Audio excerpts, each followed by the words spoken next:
Hello, good afternoon to all the dignitaries, respected professors, dear participants, and fellow students present here. I welcome you all to the second National Media Conclave organized by the Department of Mass Communication and Journalism of Sister Nivedita University. Last year, we hosted the first National Media Conclave, which turned out to be a huge success.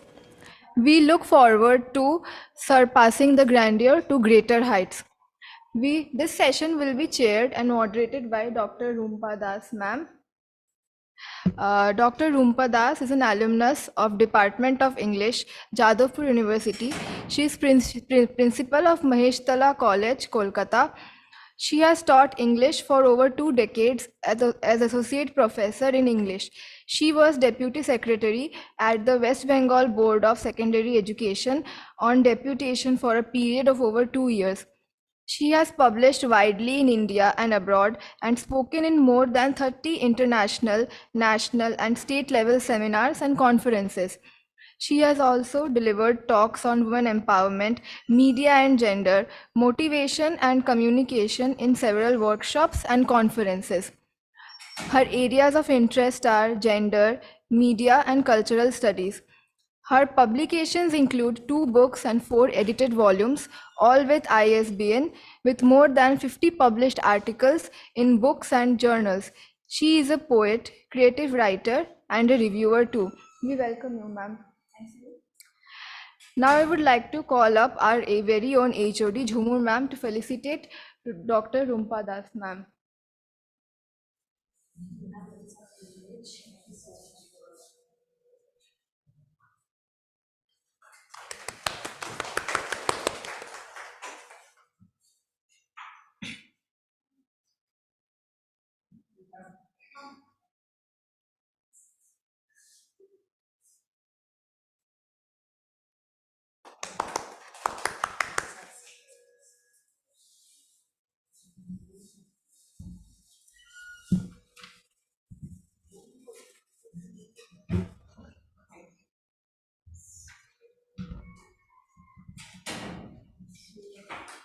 I guess we are ready to start.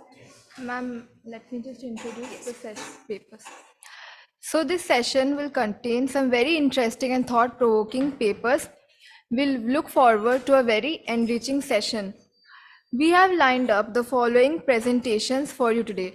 The first one is by Mehul Agarwal. The paper is titled Navigating Masculinities, Production Insights from a Hindi TV soap operas. He is a research scholar from the Central University of Rajasthan. Next, we have Pranjal Medhi, who will be presenting a paper on portrayal of women in the films of Gulzar. He is a faculty from the University of Technology and Applied Sciences, Sur.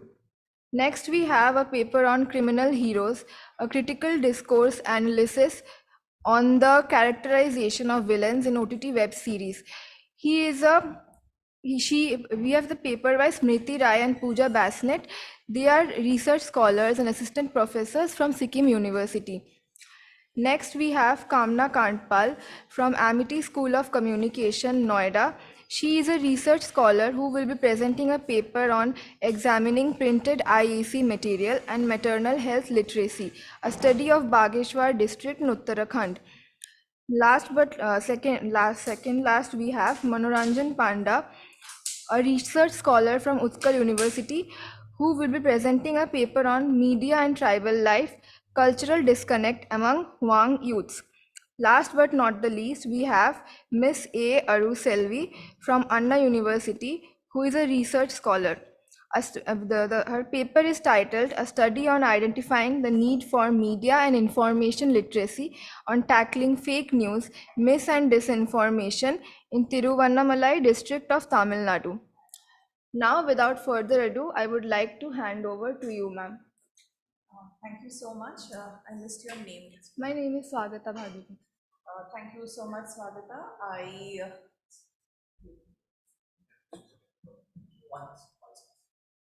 Once. Thank you, Swagata, for this quite generous introduction. I am thankful to Sister Nivedita University for giving me this opportunity to be a part of the second national conclave. It's very exciting to have students around, as well as this eclectic bunch of paper readers from all over India who will be speaking on a wide range of topic.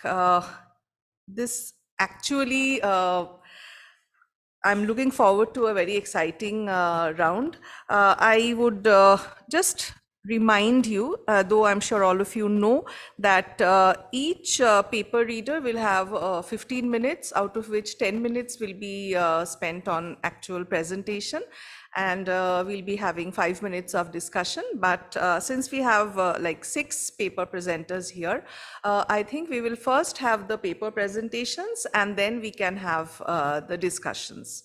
Right? Is it okay with all, I'm sure? Okay, so I would first invite Mehul Agarwal to present his paper on navigating masculinities, production insights from Hindi TV soap operas. Mr. Agarwal is a research scholar from? From Central University of Rajasthan. Mr. Agarwal, if you are ready, kindly present your paper. Yes, good afternoon, ma'am. Am I audible? Hello? Good afternoon. Yes, Good Mehul. afternoon, ma'am. Am I audible? Ma'am, I'm ready to present my paper, but I think one of the other participants requested to go first because they have some prior engagement. So if they want to go first, they may, or else I would be happy to continue. Oh, I'm not really aware of that. I haven't been following the. Ma'am, actually, Oh. Kamna Kantpal has some prior engagement. She has to leave Okay, by okay, 1. okay. Okay, so if you don't have any issues with that, I would Yes, ma'am.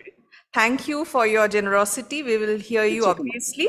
But Yes, I ma'am. would first request Kamna Kantpal, who's a research scholar from Noida, to present her paper on examining printed IEC material and maternal health literacy, a study of Bageshwar district in Uttarakhand. Ms. Kantpal, if you are ready, we can have a go.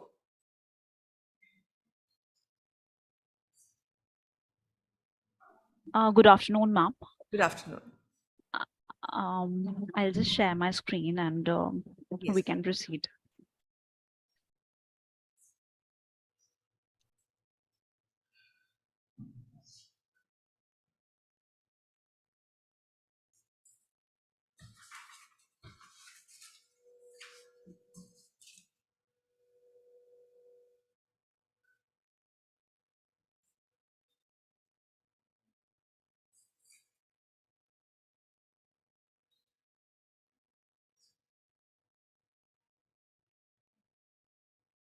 Ma'am, is my screen, is the Yes. PPT visible? Yes.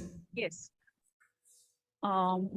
Good afternoon, all. With the permission of the House, I would like to present my study, Examining Printed IEC Material and Maternal Health Literacy, a study of Bageshwar district in Uttarakhand. First of all, I would like to tell that the study is an attempt to investigate health communication. So basically, I am correlating health communication with maternal health. And this study will highlight the use of information education communication material as one of the approaches which is used in addressing maternal health issues and disparities in Bageshwar district. And the period of my study is February 2021 to May 2021.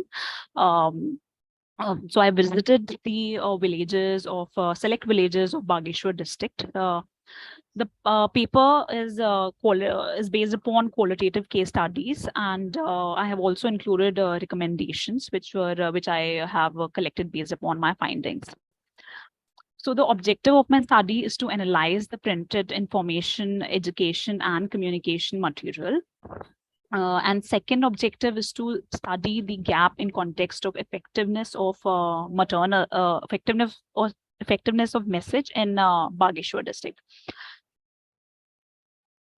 So I would like to state that why I have chosen Bageshwar district, because it was mentioned in the report by the National Health Family Survey in the year 2015 to 16 that it is one of the poor performing state in terms of maternal health, and that was the reason I have chosen it as for the investigation as to why the state is lagging behind in context of maternal health. So I have chosen these villages, which is Kapkot, Kanar, Garur, and these are located in Bageshwar.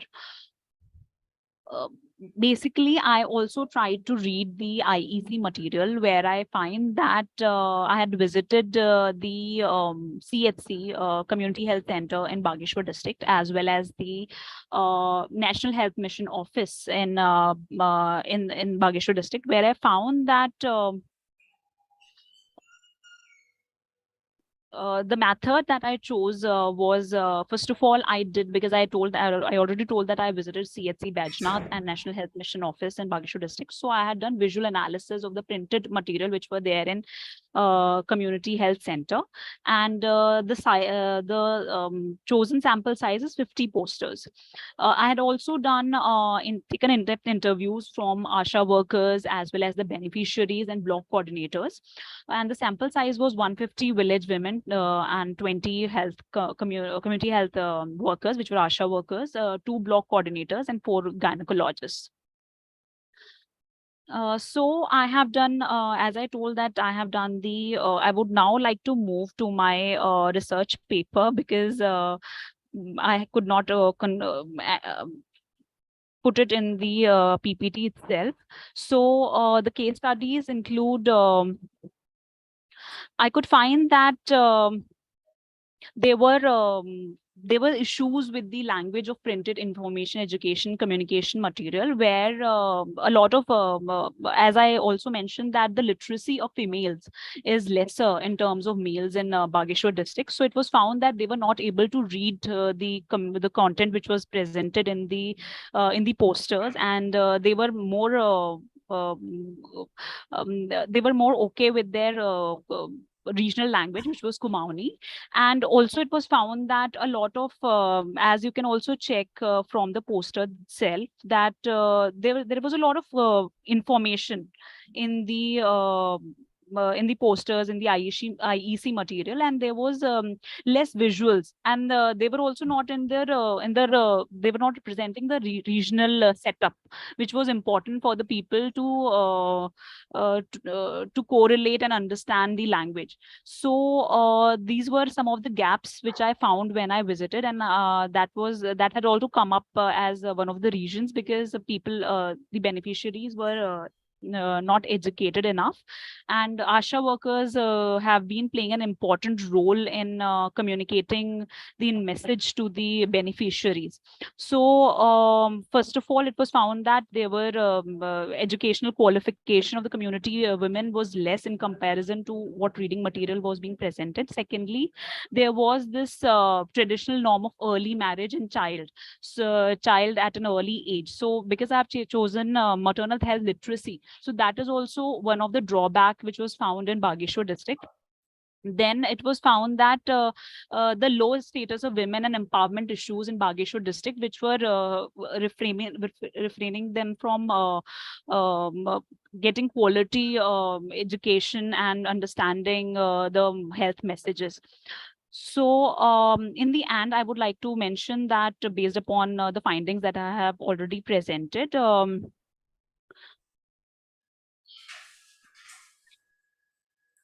there is a need for presentation of information in the regional language, as well as it is important that community health workers, they also understand, they put effort in putting up the information in the local dialect that supports the as well as the posters that supports the graphical representation. And this can also be, it is also, I have put it in one of my recommendations, that it can be achieved when the team from either from WHO or National Health Mission will review the materials which are already present in the Bageshwar district.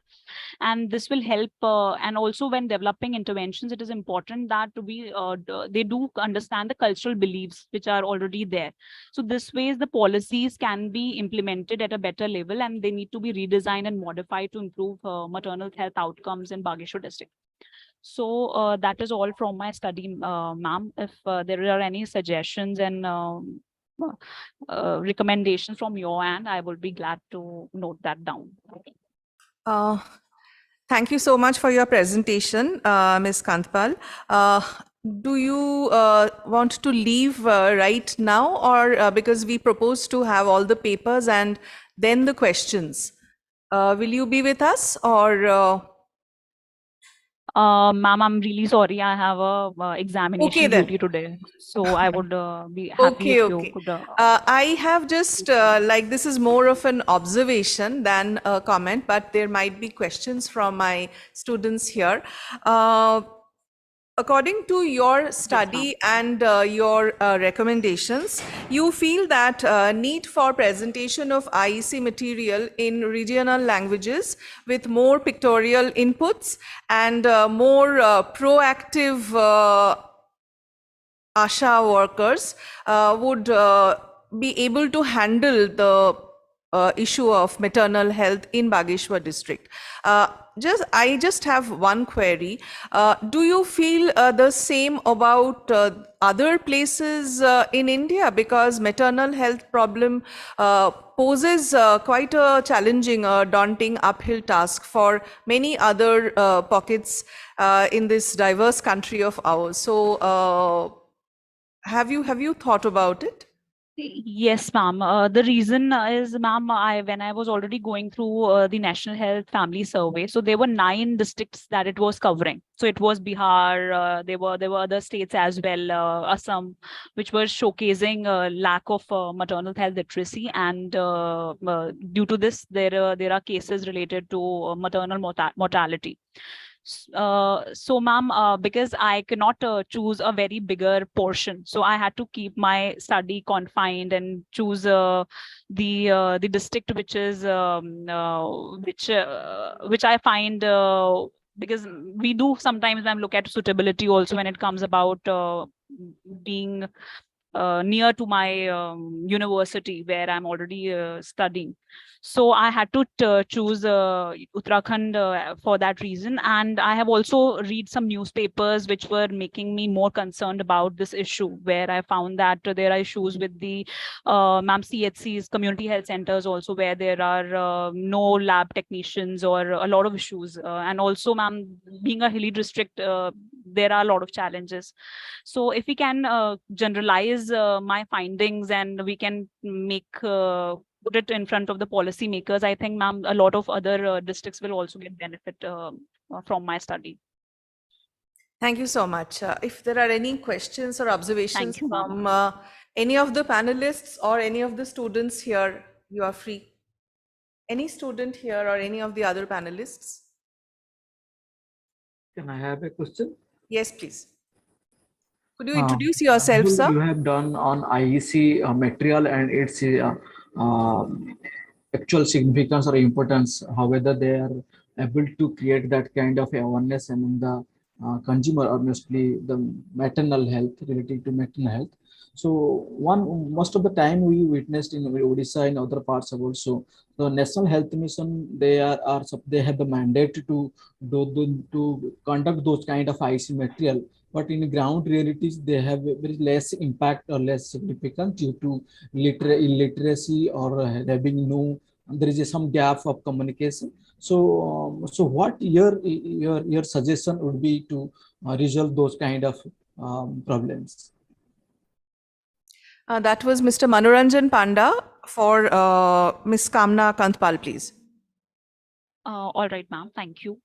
Sir, I would like to tell that that is the reason I have conducted this study, because I could find that there is gap when it comes about finding the IEC material which are already there. There are so many posters, but a lot of women are not able to read the content, and they are full of information rather than visuals that represent the local regional issues.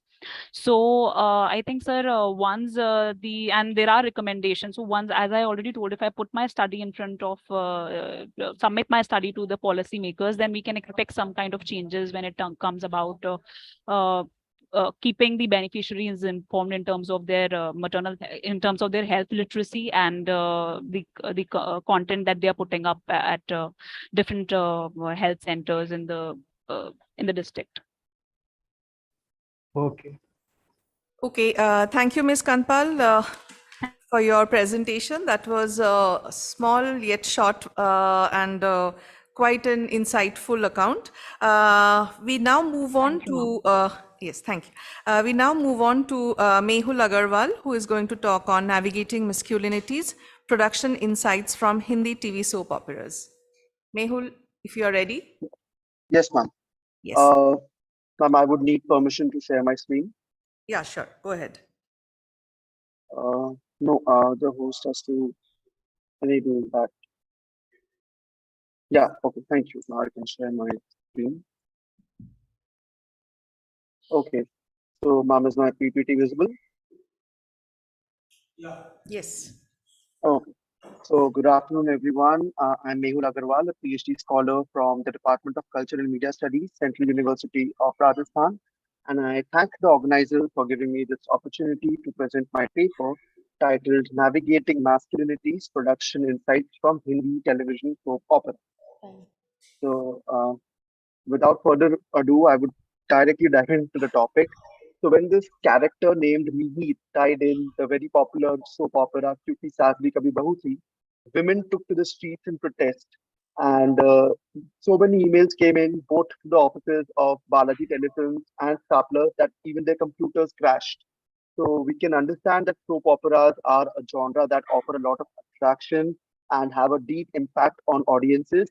Uh, for a basic recapitulation, soap operas are shows which are melodrama based.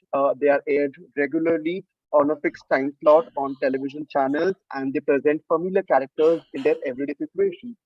Now, because of their immense impact, soap operas have definitely been a big fight for representation and as such have been studied in academic circles. However, the attention has more been on the female protagonists since the shows themselves are women centric.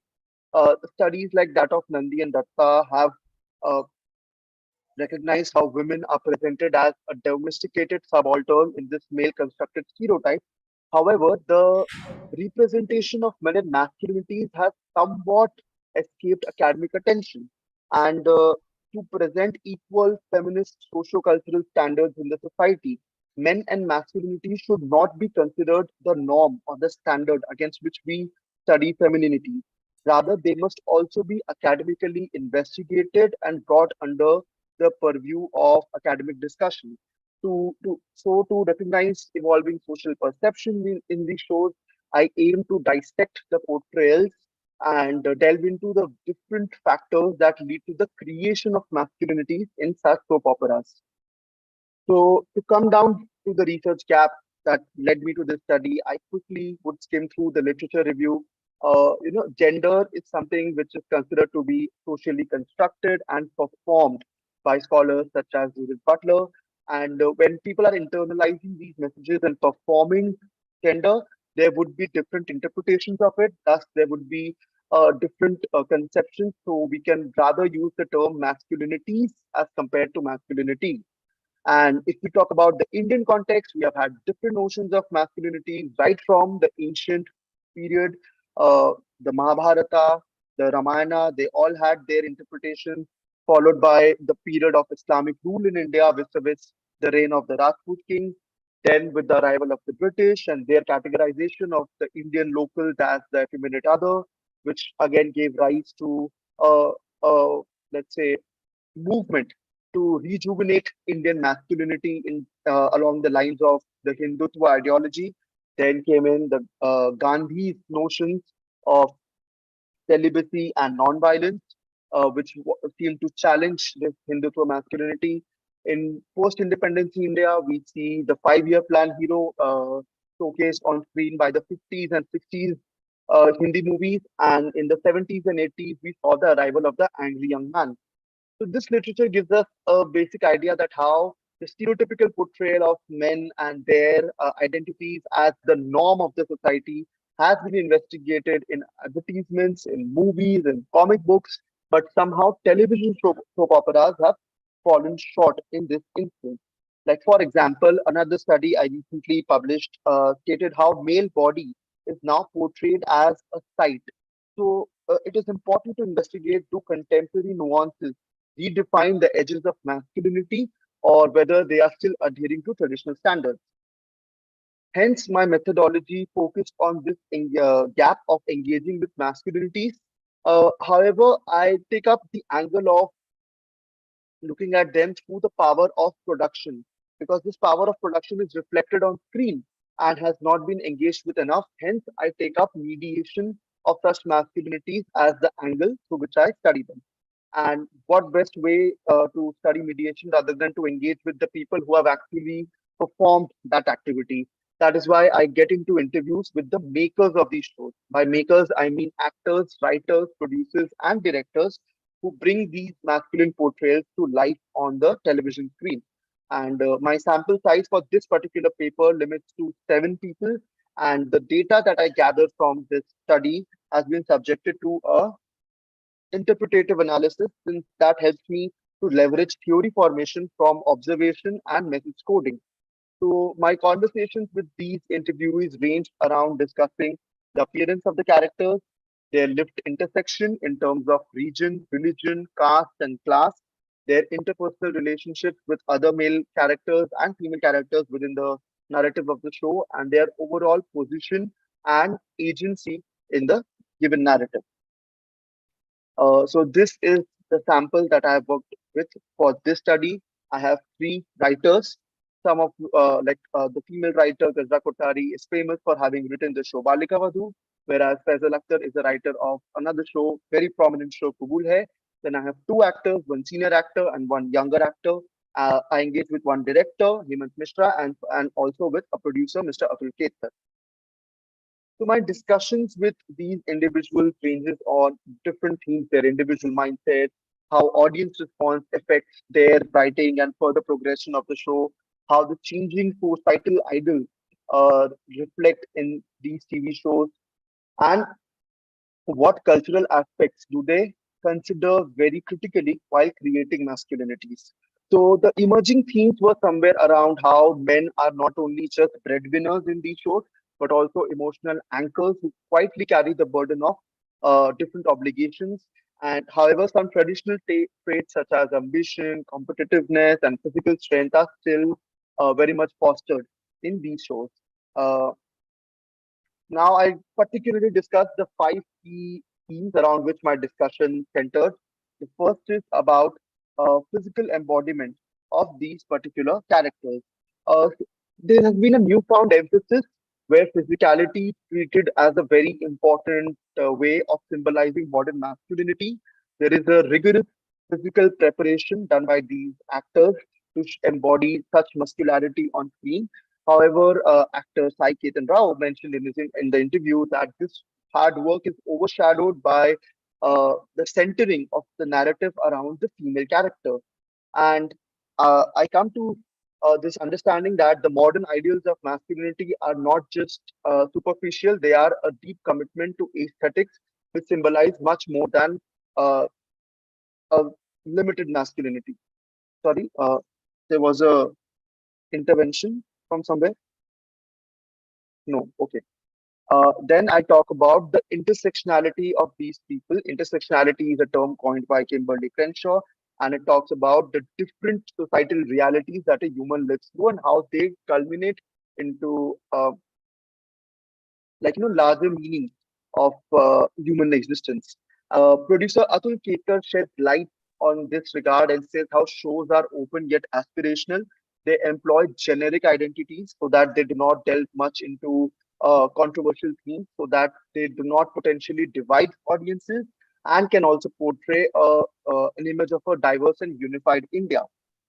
Also, director Hemant Mishra's words, where he says that channels hold a considerable sway over the content, and their business models would not really allow uh, audience members to move away from the shows because of such controversial topics.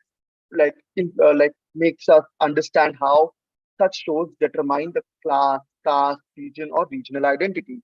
So soap operas subtly avoid commenting on socioeconomic disparities, especially with respect to caste and class dynamics within the Indian context. Now I move to the relationship with women. This concept of ambivalent sexism given by Glick and Fisk in 2001 helps us understand how not only women but even men's roles in such shows are limited, and they are supposed to behave in a very idealized manner. Uh, uh, Associate writer Swanand Wak explains how heightened emotions in such shows are portrayed through the idealization of a good man, and this resonates with writer Gajra Kottari's description of how these shows portray flawed heroes who basically evolve with the help of strong-willed heroines. These shows basically, if we actually investigate them, they portray the story of the man himself, but the it is his relation, his character, his family members, or his realities that are further accentuated by the strong-willed heroine.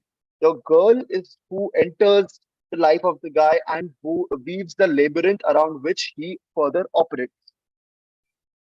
This can be studied in with respect to the relations they share with the other men. In such relation, heteronormativity completely dictates how the men are supposed to operate.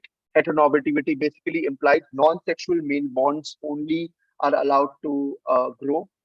Though author Shoma Munshi believes that Indian soap operas rarely touch upon male bonds as such, but writer Faisal Akhtar's description of how bromance tries to capture a sliver of male audience and is thus very much a part of soap operas refutes her claim. But this again comes with a little bit of filtering, where the male bonds are often filtered through the lens of relationship with other women.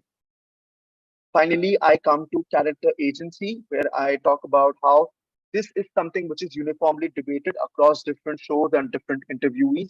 The initial era of soap operas might have centered around dominant female narratives, but today we have elevated them. We see an elevation in the roles of male characters. Here again, there is a sort of contradiction when writer Gaja Kothari mentions that soap operas do not do enough justice to men. They do more than justice to women, where again such justice puts in more burden upon them to be the idealized figures with which women should relate. However, males are not done enough justice with, and this echoes the underlying sentiment of a debated nuance in this particular aspect.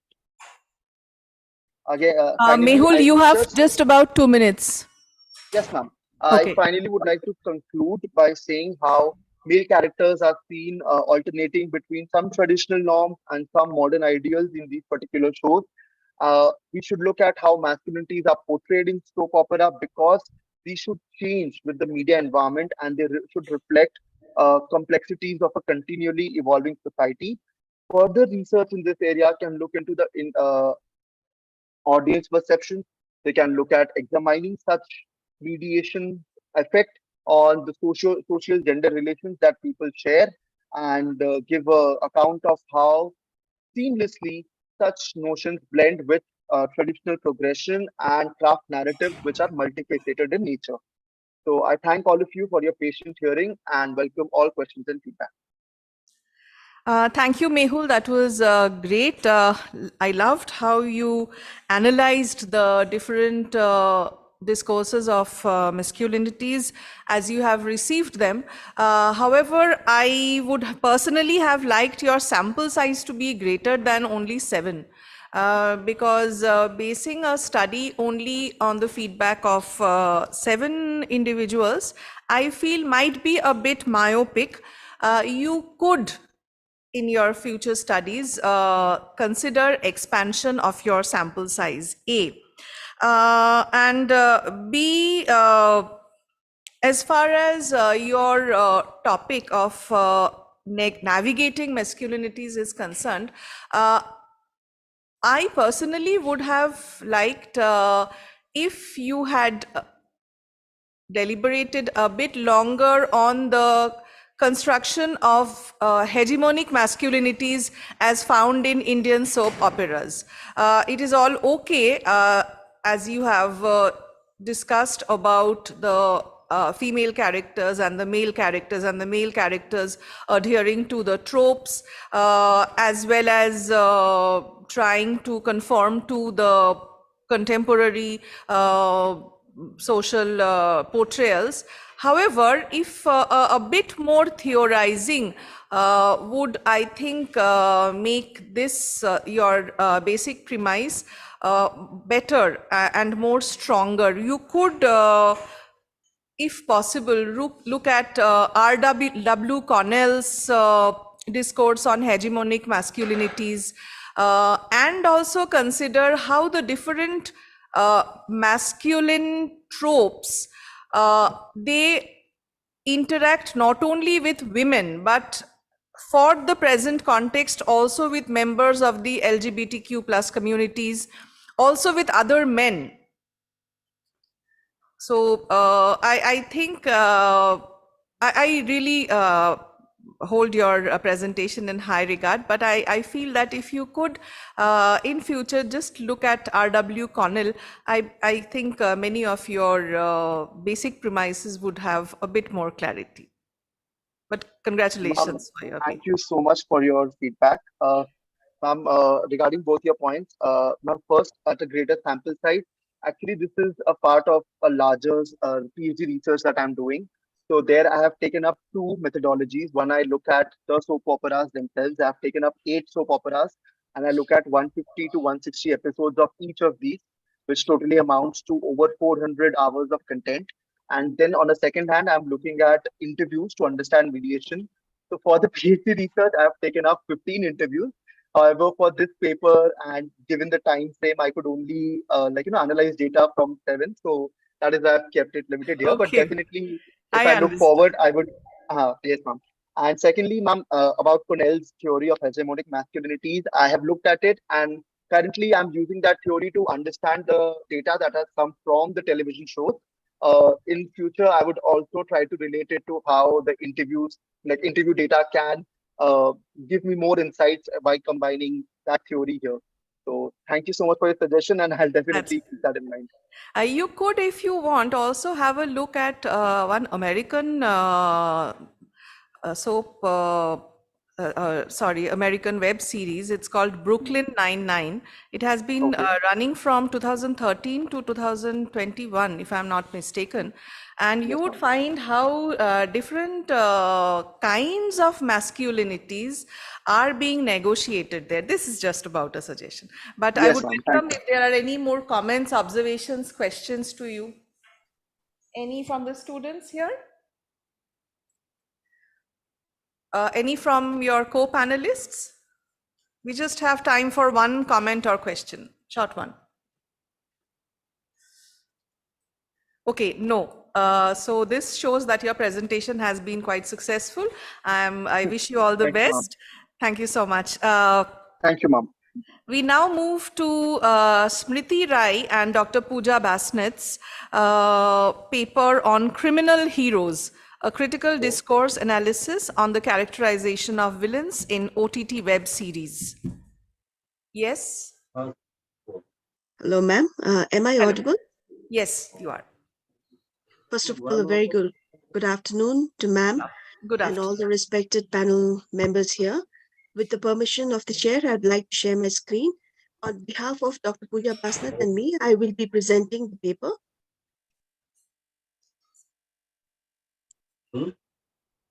Is my screen visible? Yes. Thank you. So I'll be presenting the topic on criminal heroes, a critical discourse analysis on the characterization of villains in the OTT web series. To begin with, the objective of the study is to understand how these web series are shaping the individual and collective identities, at the same time how it is enriching the understanding of interplay between characters and its representation with the projection of its glamorized version of crimes in the web series, where the research questions I'm addressing today are two research questions, what are the various portrayals of villains as criminals, heroes seen through the lens of glamorization of criminality in the web series, and how has the portrayal of villains shaped their individual and collective identities in the web series through the representation as criminal heroes in the web series. For the theoretical framework, I have taken Stuart Hall's representation theory, where he talks about addressing changing relations of representations in a distinct phase and ushering of a new phase. That means it is a shift in terms of change from a struggle over the relations of representation to the politics of representations in itself. Well, with the introduction of the Web 2.0 and Web 3.0, the formation of what we have in the commonly known term as today as a semantic web, where we can access information, documents, videos, files, etc. The convergence phenomena, as Henry Jenkins has said, where the old media and the new media has collided together, has brought in a boom in the online streaming platform, not only abroad, but also in India.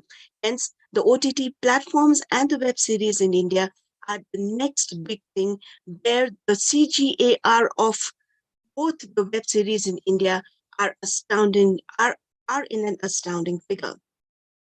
Few of the literature reviews that has led to the reflection of what the topic that I was talking about today, where we have talked about criminal as a hero, and there are very thin lines blurring how we glamorize the versions of hero at the same time when we are glamorizing the versions of the criminals and the crime in itself, where we are talking not only about the heroes in the films, but an equal presence of the criminal heroes in the web series the concerned, where they have an equal representation of like the heroes that they have in the web series. So moving on to my methodology, I have used the principles of critical discourse analysis by Tony Van Dyke's Ideology and Discourse for analyzing the data. I've used purposive sampling, and the samples that I've taken are Pata Lok Season 1. So I've used the sample size to code the transcripts, as well as using the qualitative analysis software.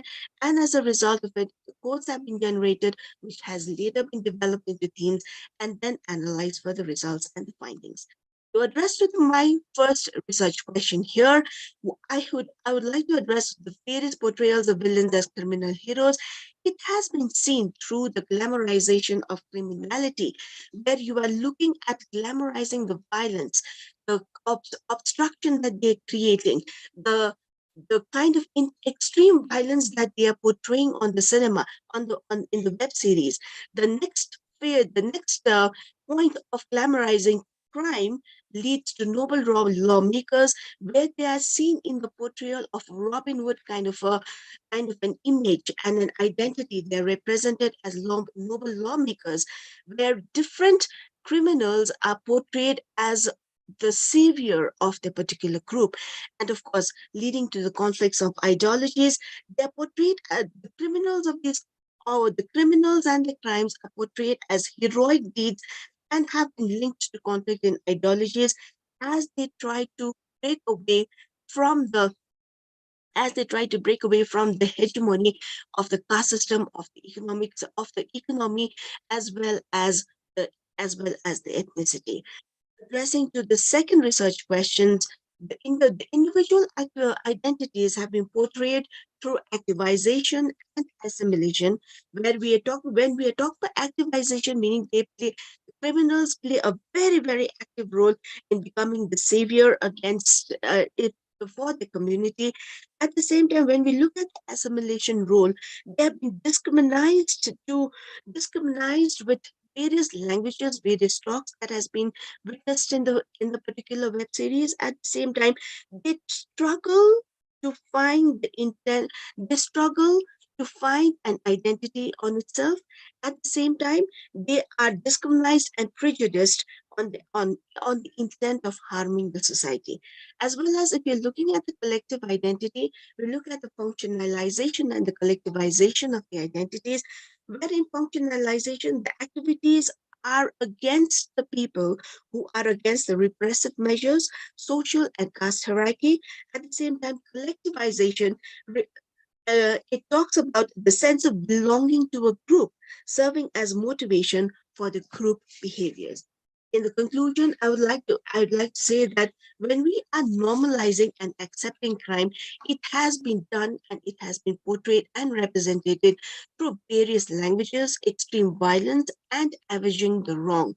And we have new criminal heroes as the new storytellers, because the focus is at par to the heroes, or at par to the at par to the protagonists that they share on the screen, where the victory of them breaking the barriers or overcoming the oppressive regimes and valorizing and justifying the crimes and killings are the new stories which are coming up in the web series. However, at the same time, when we talk about shaping of individual and collective identities, it has been revealed that there is a strong sense of belonging to a group or a community where you are avenging the inequality and the injustice.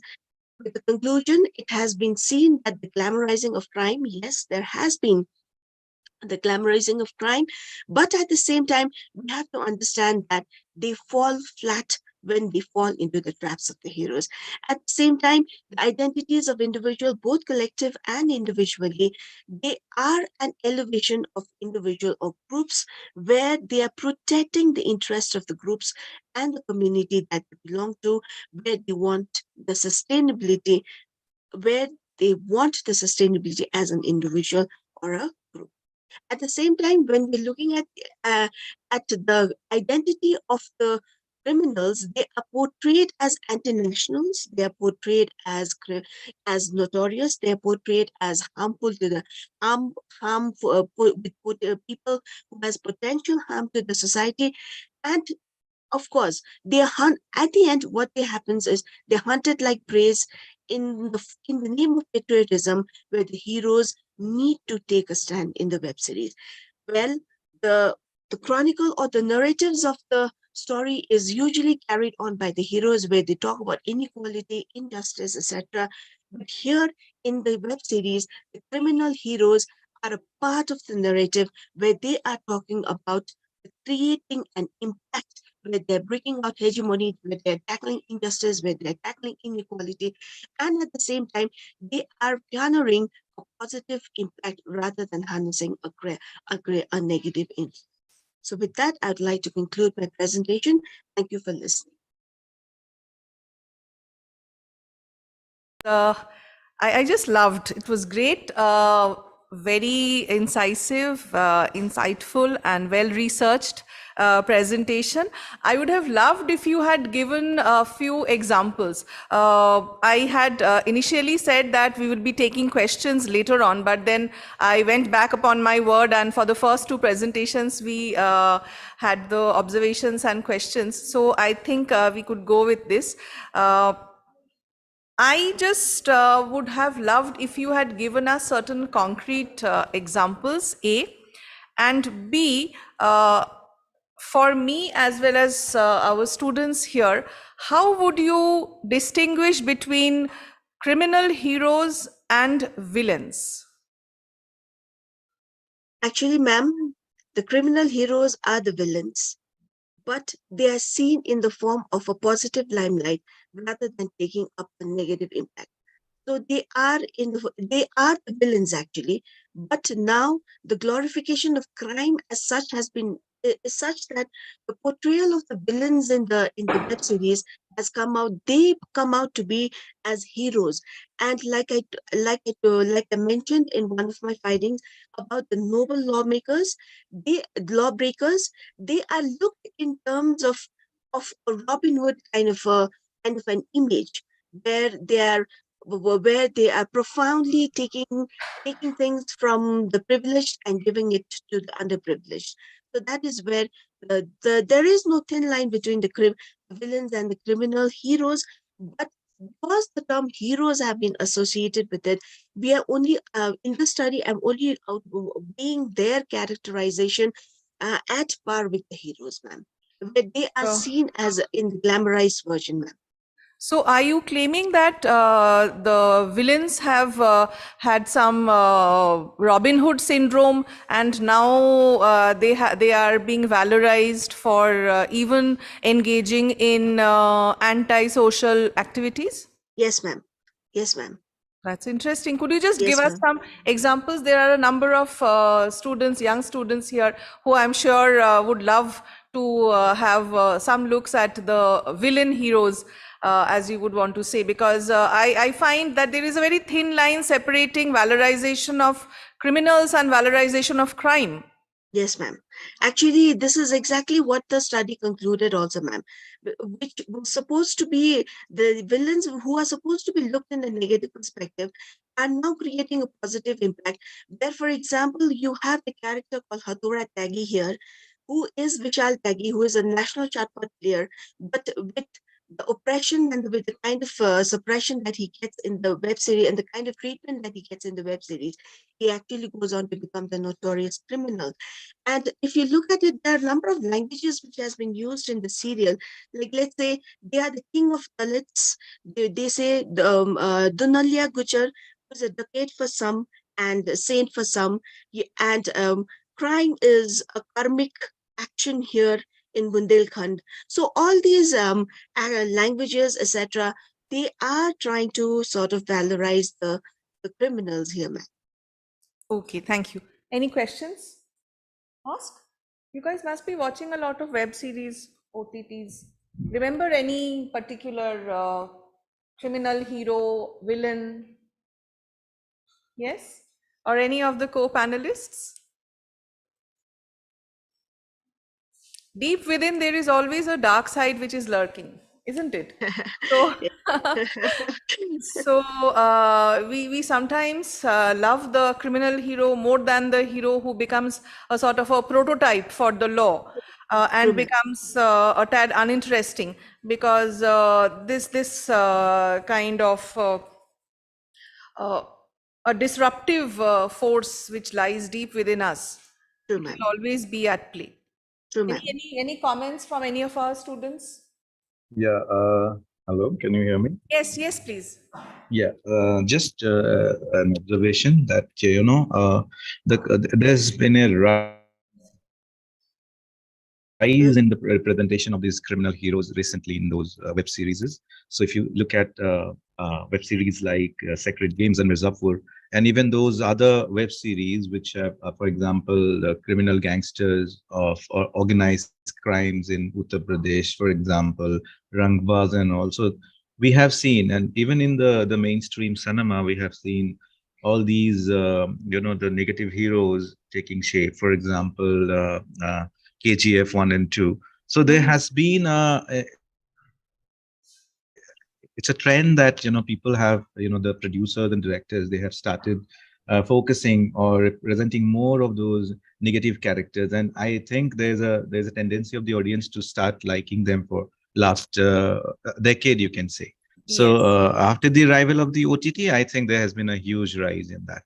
So yeah, it's a lovely presentation. It was very nice. Thank you for the presentation. Thank you, Dr. Medhi, and I also apologize for skipping you. I'm so sorry. I went from A to C. It should have been you, but thanks for being a sport. Yes, you're absolutely right, and not just in India. We have seen presentations like Money Heist, for example, where many of us absolutely started adoring those criminal heroes, the villain heroes. I'm sure Aristotle must be shaking violently in his grave, because when he was talking about the tragic hero in Poetics, he did not foresee such an engagement with the criminal mind and such a valorization of the criminals. Thank you so much, Smriti, Thank you, ma'am. for your presentation. We now move on to Dr. Pranjal Medhi, who's a faculty in the Central University of Rajasthan, who is going to talk to us about the portrayal of women in the films of Gulzar. Pranjal Medhi. Oh, sorry. I'm so sorry. I have got the name of his institution wrong. It's the University of Technology and Applied Sciences. Dr. Medhi, I welcome you to Thank present. you. Thank you, sir. Yeah, can I share my screen with you? Yes. I hope it's visible. Yes, now it is. All right. Thank you so much. Thank you for the organizers for giving me this opportunity to present my paper. So the paper, as it's visible to you, portrayal of women in the films of Gulzar. It's an analysis. So we all are aware of this filmmaker called Gulzar, Sampuran Singh Gulzar. So the portrayal of, first of all, the portrayal of women in Indian cinema has been historically regressive, which cast women in the stereotypical roles. We are all aware of that. The roles set aside for women in the majority of Indian cinema have been submissive, passive, and they're dependent on men. And the female characters have been primarily casted in roles such as the love interest of the male protagonist, a loving wife, or a self-sacrificing mother. So when we talk about Gulzar's cinema, starting from the middle cinema of 1970s, so his presentation has been very nuanced and complex. He created a world of their own where these characters could find their own space and freedom. So he tried to portray women as a strong, independent, and capable of challenging the patriarchal structures, according to Agnihotri. So rather than being rather than being a mere accessories to the male protagonist, Gulzar's female characters have their own individual identities and agency, according to Gokul Singh and Dissanayake. So if we look at a few case studies, for example, Andhi, and the female lead played by Suchitra Sen is shown as a very successful politician who is willing to sacrifice her personal life for her political career. And casting a woman as a powerful politician is rare in Indian cinema. Aarti Devi, the politician, is seen in turmoil and struggles to reconcile with her past personal life by compromising with her political ambitions. And she leaves her husband and her 2-year-old daughter to walk on the path of ambition, and which may indicate that a successful woman will have a broken family. But this view is challenged by Shomaya Chatterjee, who advocates that the Aarti Devi's ambitions are not derived from within, but derived from her father, who wishes to pass on his mantle to his daughter, his legacy. So this kind of a powerful representation as a political leader is also seen in his another movie called Hututu, where Suhasini Mule is seen in a very powerful politician's role, Ruthless. And then if we look at another film of Gulzar, Lake in 1986, the sensitivity with which Gulzar portrays his female, portray women's issues, and that have been also been praised. This focuses on, just a sec. Yeah, the film focuses on the issues of widowhood in India and depicts the experiences of a ghost who haunts a mansion. And it is revealed that the ghost is a woman who died at a young age and was never allowed to live a fulfilling life. If we look at the film Mosam, it's Sharmila Tagore played the female protagonist of a young girl who fell in love with a man from a different background. The challenges faced by the female protagonist and the struggles of the relationship explored in this film. And Sharmila Tagore plays the role of both the mother Chanda and the daughter Kajli in stark contrast in their personalities, despite their identical appearances. Dr. Amarnath Gill, played by Sanjeev Kumar, falls in love with Chanda, the village girl, but leaves her with a promise to return. And by the time he returns, Kajli discovers that, who is the exact replica of her mother, Chanda, is in a brothel. And Kajli's demeanor and language is filthy and careless. So Dr. Amarnath decides to intone this guilt by restoring the shattered life of Kajli.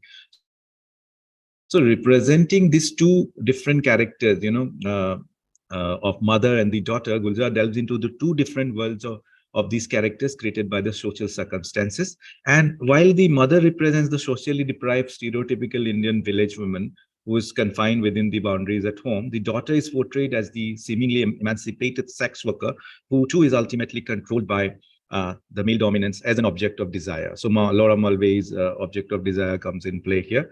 And one more thing is what we have noticed in Mosam is the young daughter falling in love with the old man, which was explored by Yash Chopra in Lamhe much later in 1990s. In 1990s, Lamhe was was considered as ahead of its time. So if we look at Mosam, which was made in 1975, it was much ahead of its time and already talked about this relationship between an old man and a young girl. So Namkeen, 1982, another movie where it's a story of four women and their struggles in a hillside small town. A truck driver who comes to stay in this new village and gets accommodation arrangement in this house of four women. So in this film, it's an era where the women as an independent entities are not accepted by the dominant patriarchal society. And resonating the same outlook, Gerulal also inquires if the village has no man who can offer him shelter. So the almost senile matriarch played by Wahida Rahman is gradually losing her memory, but remembers the atrocities caused by her husband. So she strictly controls the family with three daughters played by Sharmila Tagore, Shabana Azmi, and Kiran Vairale. The neighbors are greedy males who look at them like vultures. However, the mother tries to protect the daughters from them. So in this film, without being very expressive, these women, these village women, a small town women in a small hill station, they survive on their own, which itself is a very progressive statement by director Gulzar. When Gerulal offers his help in daily chores, Nimki, played by Sharmila Tagore, refuses bluntly. Despite being in a remote small town in the mountains, the women portrayed as independent, strong, yet emotionally weak personas. And during this limited stay in the house, he witnesses numerous instances where these four women face challenges as in their own personal and particular worlds. Despite being in this small family, all of them have different obstacles and dilemmas, and they strive to face them differently. The director explores their vulnerability and shows the emotional aspect as well. Another film called Ijazat, where it's a story of a separated, estranged couple who meet suddenly, accidentally in a train station waiting hall on a rainy night. The film highlights the flaws of human relationships and portrays the complexities of human relations in a sympathetic manner. Mahinder, played by Nasiruddin Shah, is involved in an extramarital affair, and hence his wife Sudha got separated from him. And Maya, the other third character, is shown as a free spirit and lives life on her own terms and loves Mahindra unconditionally, which differs from Sudha, the other woman in the narrative. The film explores an extramarital relationship without either women being projected as either as conniving or as a victim, according to Bashir. So, and another, a little later in Machis in 1996, we have seen that the character Viran in Machis is played by Tabu, and equally strong and independent, becoming a militant to assert her beliefs. Based on the disturbed Punjab and its insurgency problems, the film delves into the lives of youth who pick up arms against the system. And Machis depicts the lives of rural women who are entangled in the crossfire of political turmoil and violence. The struggles of these women to maintain their identity and dignity in that hostile environment is also explored in the film. The portrayal of Veera as the terrorist with her own mission, as capable, strong, and seeks her revenge on her own. And this challenges the stereotypical representation of women. Normally, when we talk of a terrorist, we always talk of a male representation, but he broke it. Gulzar tries to break it with Machis. And all these representations by Gulzar also faces some criticism, despite all these experiences of women characters in different social conditions. Is criticized for reinforcing gender stereotypes. Rajeshri Sundar Rajan argues that he often depicts women in the film either as idealized mothers or self-sacrificing lovers. Yet the position and identity of women in the films are often defined by their relationship with men. And this is evident from the character of female protagonist in Hututu, played by Tabu, where she is torn between her lover and her husband. So in conclusion, we can say that it reveals that the findings reveals that the portrayal of women in Gulzar's film is a departure from the socially defined stereotypical representation of women in Indian cinema. And Gulzar's female characters have their own individual identities and agency, as opposed to being merely accessories to the male protagonist. And his films explore the lives and experiences of women in various social contexts as with a nuanced representation. And despite the criticism, his films are considered as strong narratives of progressive, independent women, expressing sensitivity towards women's issues and highlighting the individuality of women. So Gulzar's films portray women as an active agents who take control of their lives rather than being just passive victims. Thank you for your time and any questions or suggestions. Sorry, I'll take it later on. Uh, Thank you. That was outstanding. Loved the presentation with such a lot of photos, such a lot of thought has gone into this.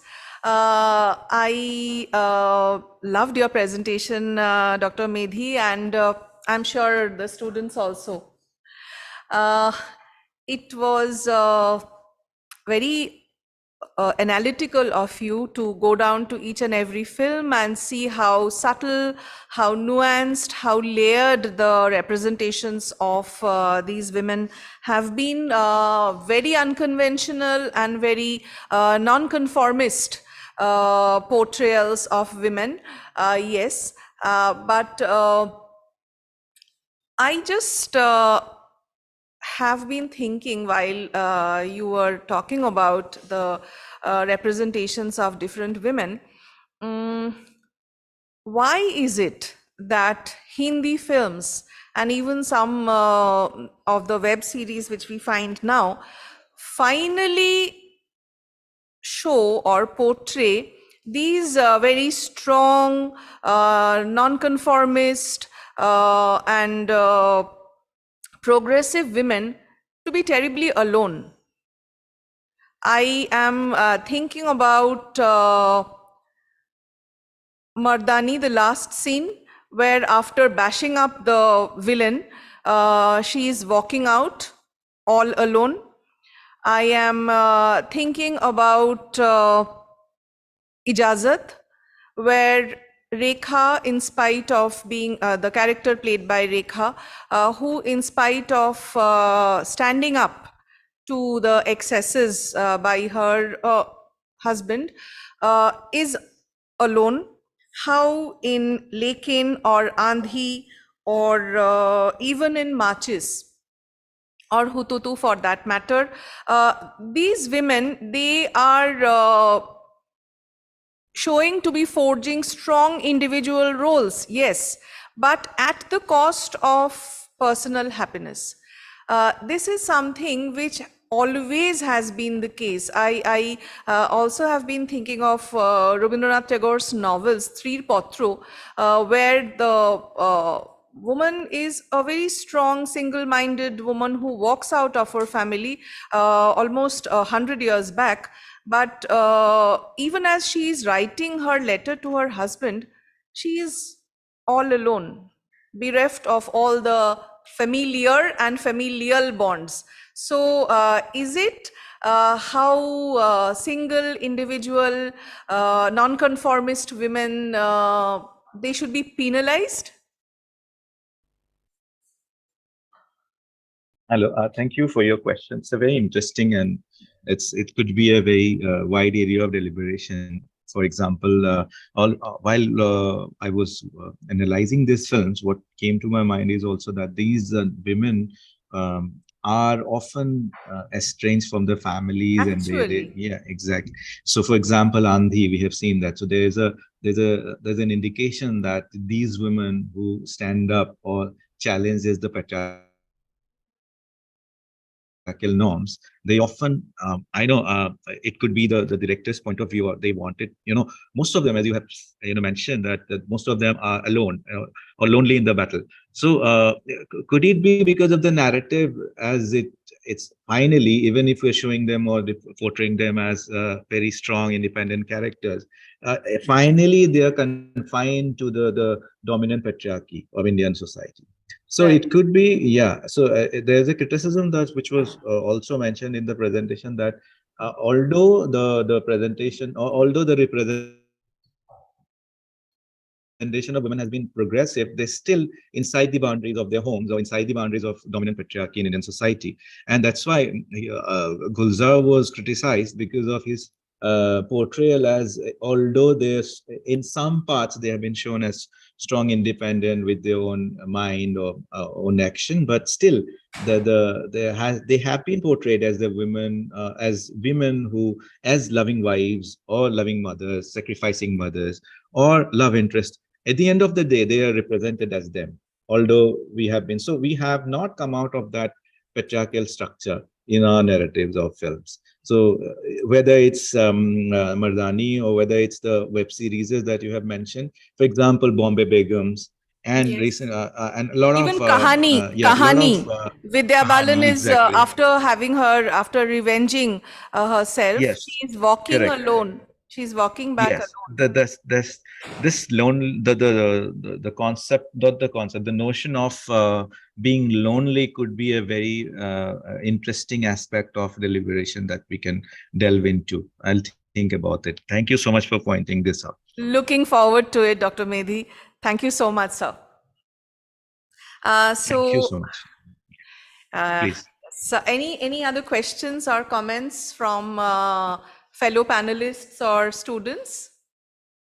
This has been a very interesting presentation. Yes, boys and girls? Okay, so we move on to the next presentation, Media and Tribal Life, by Manoranjan Panda, who's a research scholar at Utkal University. Mr. Panda, are you ready with your presentation, sir? Yes, ma'am. Okay then. Welcome to the National Conclave. Thank you, Kindly ma'am. start your presentation. Yes, am I audible to all of you? Yes, please. Yes.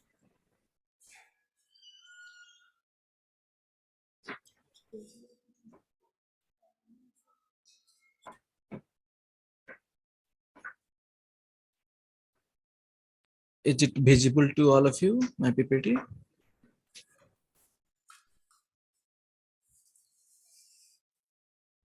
Is it visible?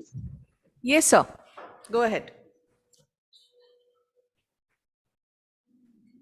So good afternoon, all of you, and esteemed chairperson of this session, and my fellow participants and the students of the Sister Nivedita University. And this is a very wonderful session and that we have witnessed, and many insightful papers have been presented. So I am very glad that I have witnessed such a session. Thank you so much for this opportunity. So my topic of presentation is media and tribal life. So the cultural disconnect among Zhuang youths. So as you know, there is a general perception in the society that tribal communities are underprivileged in all the socioeconomic spheres due to sociological background.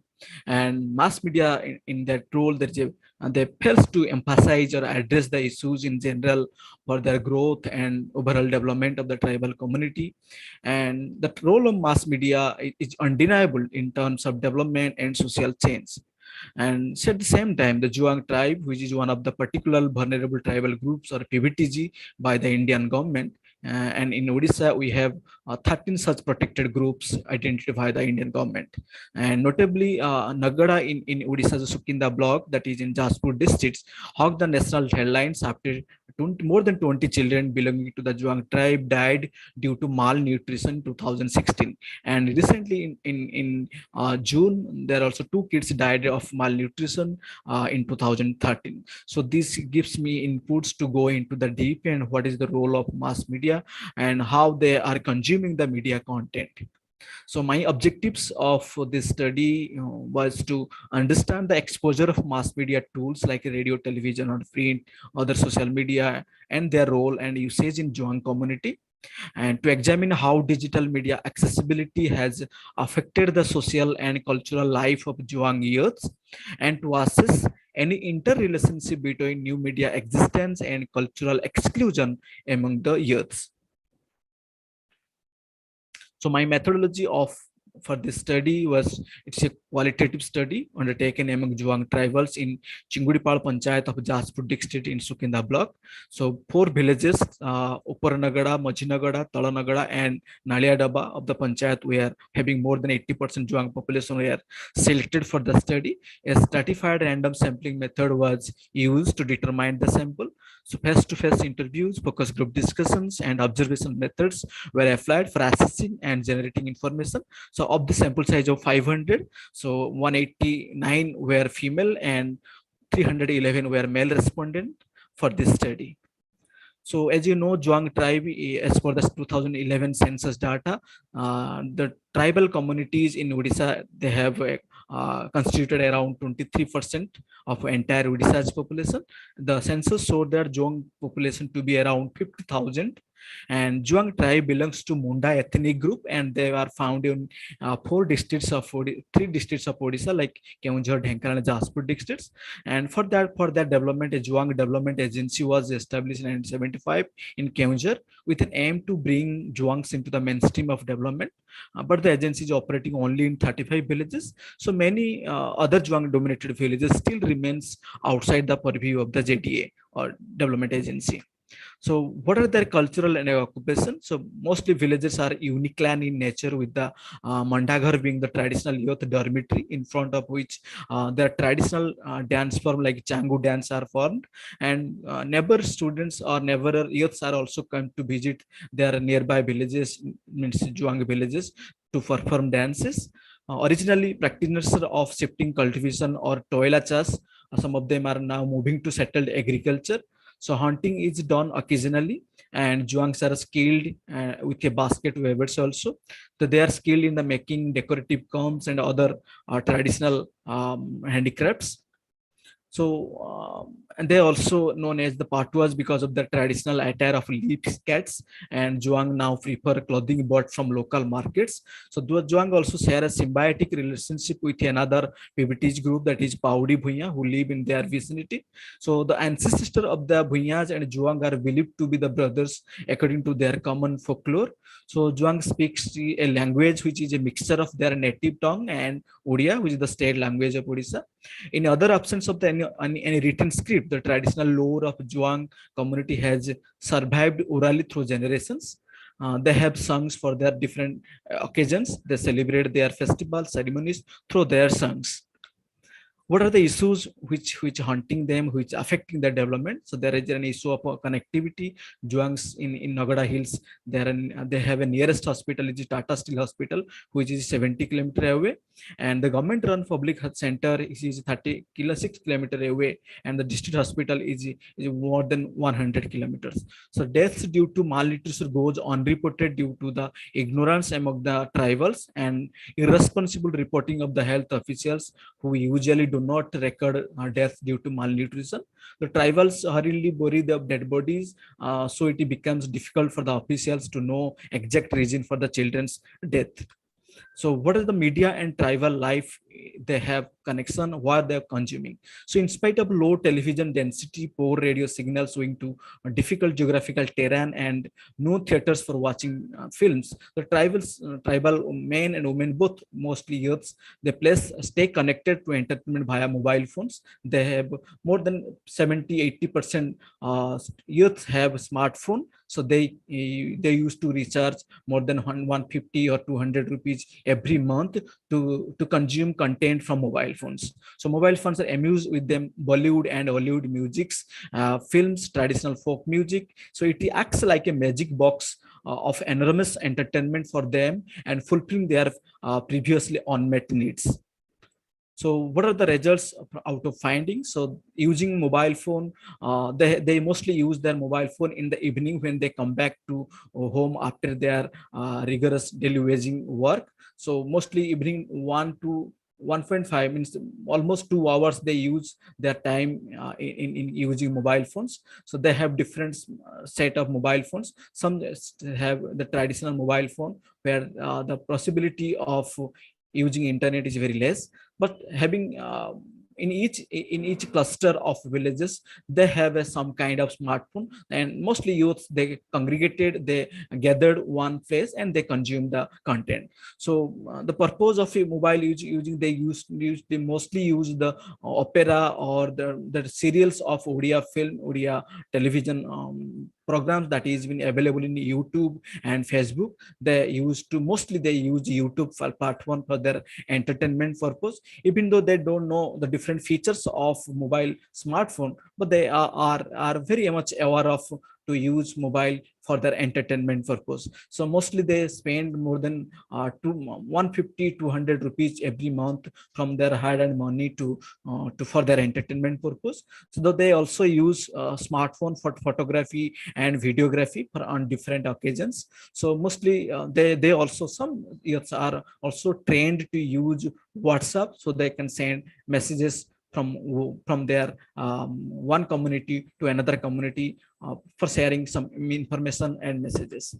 So the measure results or findings are the results directly link new media consumption and the cultural disconnect among the Zhuang youths. So they are being disavowed from their traditional occupation or the cultural system into a more urbanized existence. So that is far removed from their life known to their previous generations. So the study also found that the mass media exposure and literacy level is very poor amongst the people of the community, which is resulting in a lack of awareness about their livelihoodness, their various developmental scheme of the government. So almost all the respondents covered under the study do not have mass media exposure except access to YouTube through their smartphones. So data also reflects that young male tribals neither have accessibility to television, nor they watch television. They mostly get media consumption from mobile phones. So they are the few photographs. Some literate kids are young. They are also using smartphone to learn new things from YouTube. They used to use that.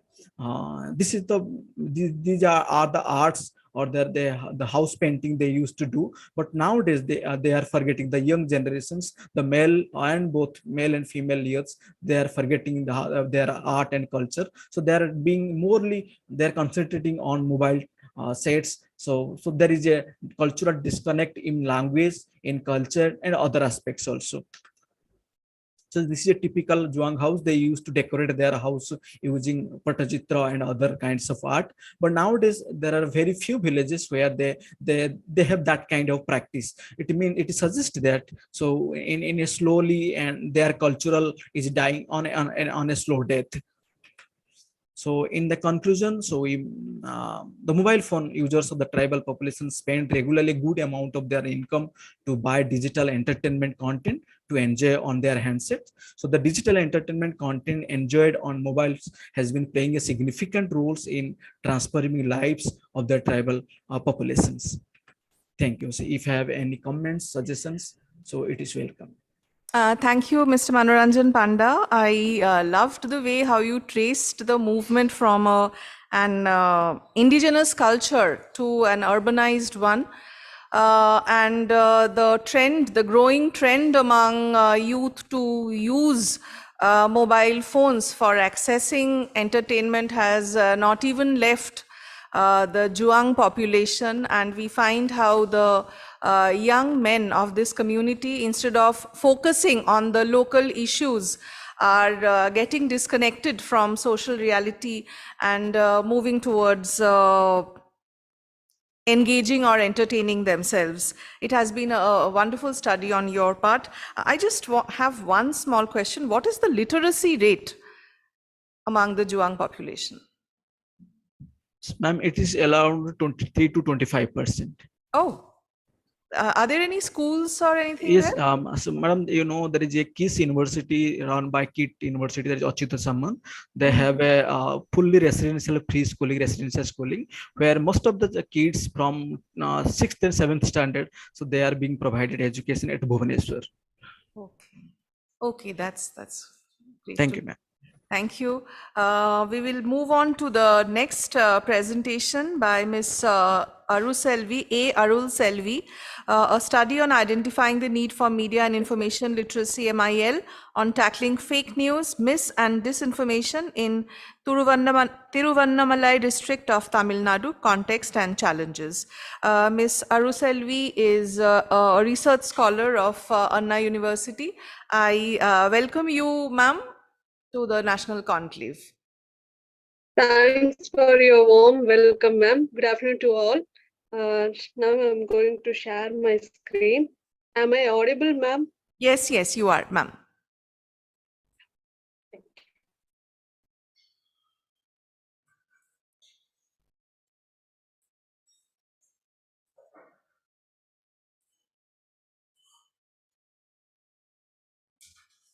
Is my screen is visible No, to no, all? no. Yes, does it begin with, I think this is not the beginning. We are on slide 4.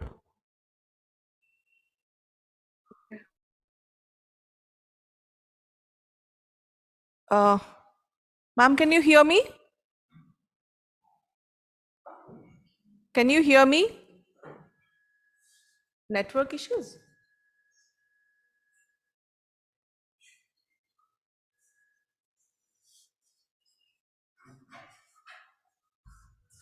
Ma'am, can you hear me? Excuse me, ma'am. I think she got disconnected. No, she's there. She's there. She's sharing her Okay. screen. Ma'am, can you hear us?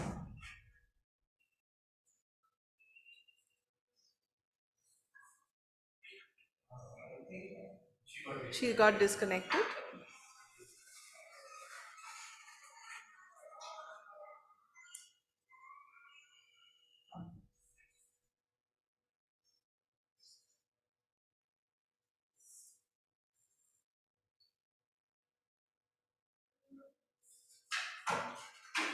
She says power cut.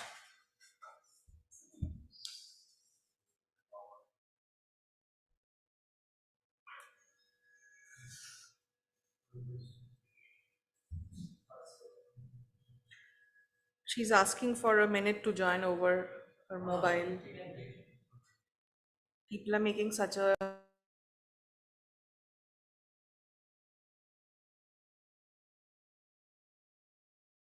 thing is not good.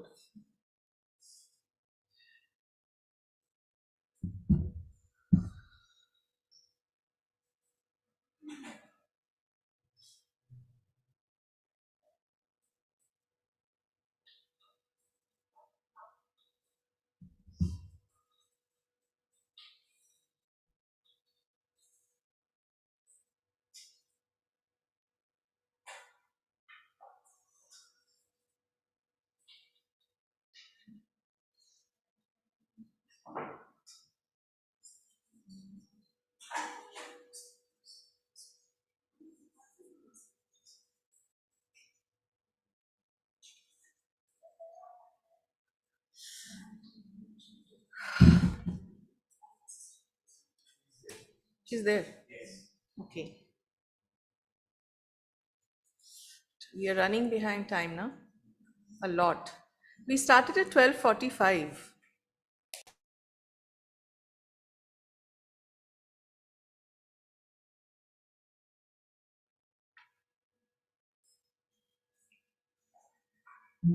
So all of you here are students.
moving out. Yes, Ms. Arul Selvi, can you just talk about your presentation or instead of presenting it? Because we are already running behind schedule. If you can just talk about it. Is she there? Yes, she is there. She can't hear us. Neither can we. She can hear us, but she can't speak because her mic is muted.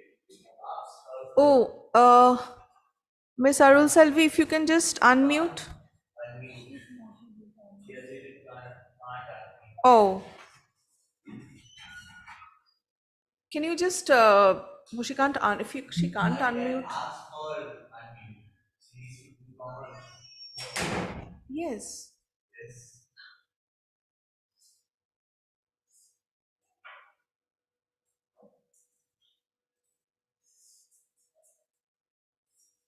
Ma'am, you need to do this unmute from your mobile phone.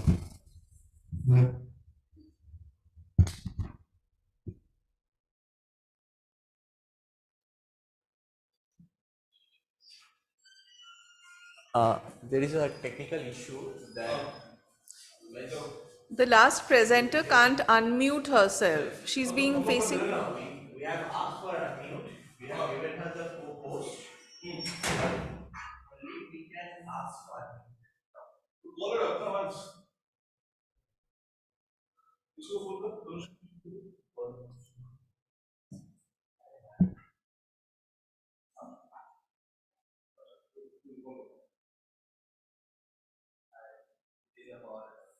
She's having power cut issues also.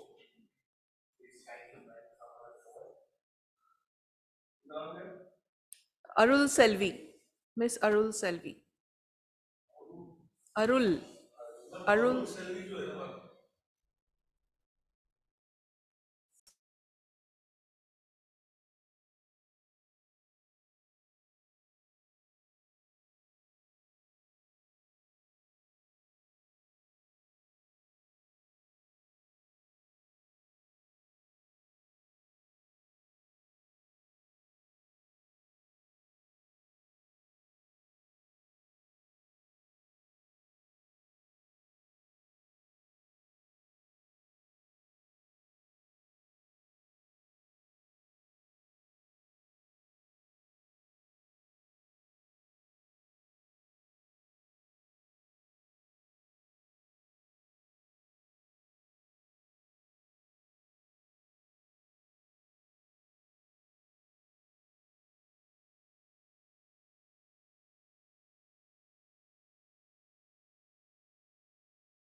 Hello, everyone.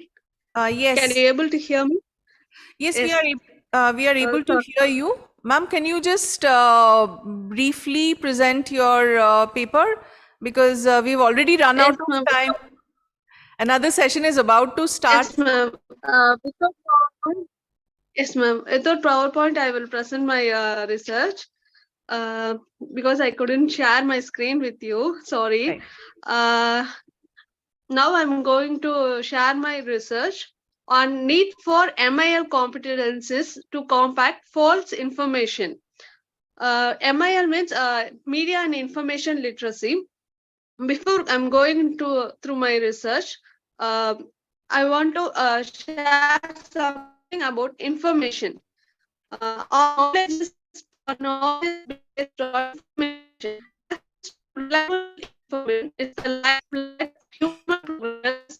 Ma'am, you are not properly Without audible. information, Ma'am, you're not properly audible. The voice is breaking, ma'am.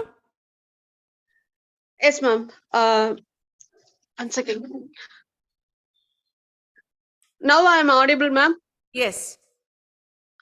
Yes. Ma'am, very briefly, Um, Arul Selvi, ma'am, if you could just very briefly talk Okay. about your presentation. This research is an overview of analyzing how people can access online information and understand and identify how misinformation can communicate through online.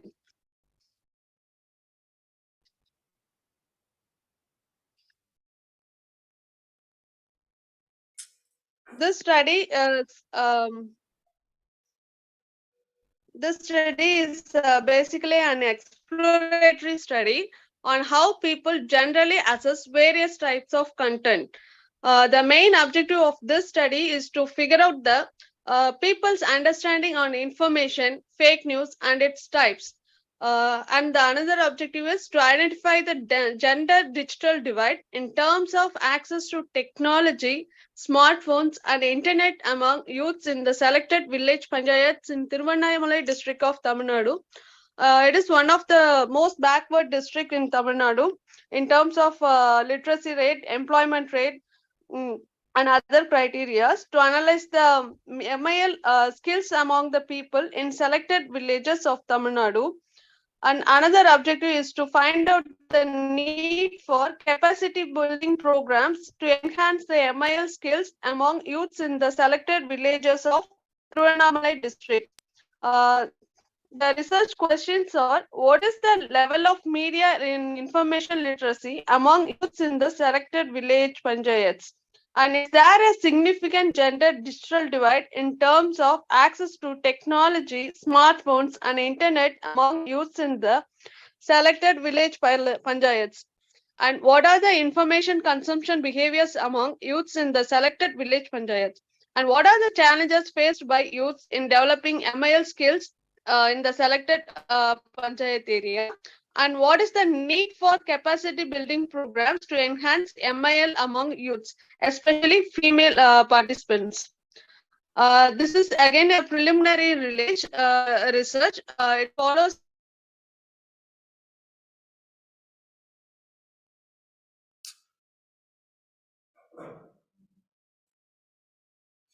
Link lost, na? Am I audible, ma'am? You got disconnected midway, ma'am. Could you just wrap up because we've already been eating into somebody else's time from the next session. Could you just let us know about your findings? What are your findings? I'm interested to know the findings because this issue is so important and the students would have loved to hear about fake news, disinformation and misinformation, but the network issues are really playing havoc. So if you could just talk about the your findings, please, very quickly. Yes, ma'am. Nearly 250 participants we have surveyed. On that, we filtered 179 respondents. Out of the 179, nearly 68% of the population has good mobile internet connectivity, and they mainly uses internet over mobile phone, smartphones.